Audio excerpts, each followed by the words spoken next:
Okay, so yes, I did open a can of worms here, but there's a bit of a payoff, and that is that all of Blender is set up this way, and it's what they call a data block. It's a system of data blocks. Okay, so and your materials are going to be set up this way. Your UV maps are also somewhat dependent on this. But mostly when you're getting into texturing and materials and textures and adding images and different textures, you're going to find that this data block system is worth understanding. And then on the positive side of just modeling, it opens the door for a lot of cool stuff that you can do.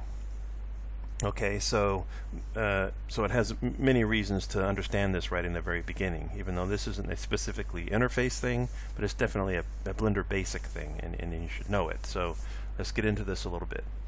All right, so what we're dealing with here is a data block. So a sphere is a mesh data block.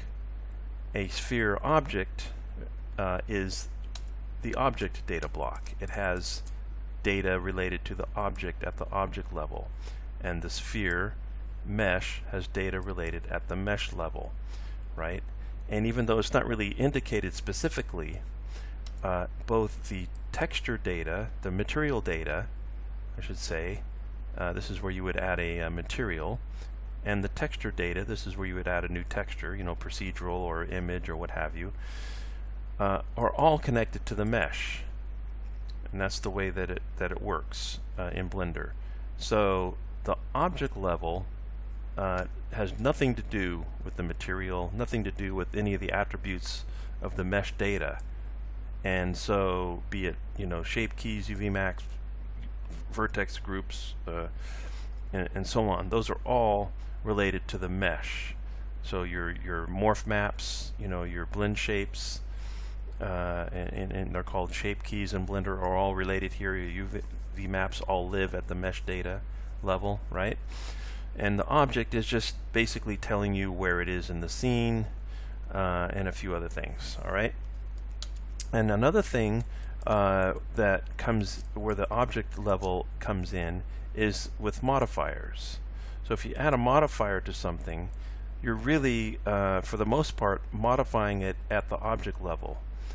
So it's kind of like, think of it as like a hierarchy. So let's illustrate that. So if you take the sphere and you move it over a little bit on the X, and then we add the modifier, we'll add the mirror modifier.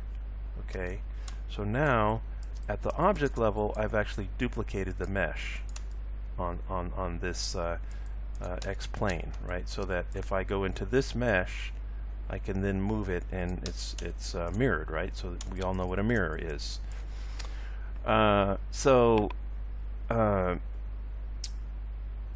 If you click on this mesh button right there, it's just a way to display it at a mesh level when you're in edit mode, right? So you can actually see them both working like that. Okay, so that's just a display thing, mostly.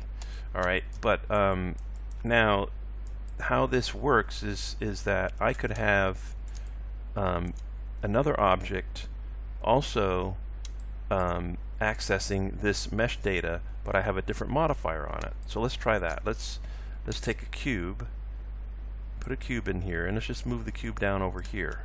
All right.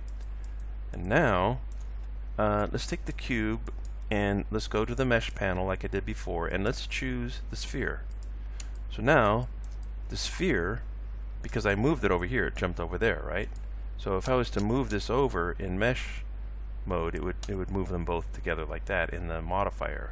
Get what I'm saying? So move it back and back to object mode to update, and then it moves back over there. Okay, and so now what I want to do is add a different modifier to this one. So I'll go here, modifier, and array. And now, if I use the array, I can make an array of them, same mesh, but two different modifiers. You see, so we're modifying on the object level, and here we're modifying on the object level, but at the mesh level, it's all still the same sphere. Got it? Okay, so I hope that makes sense.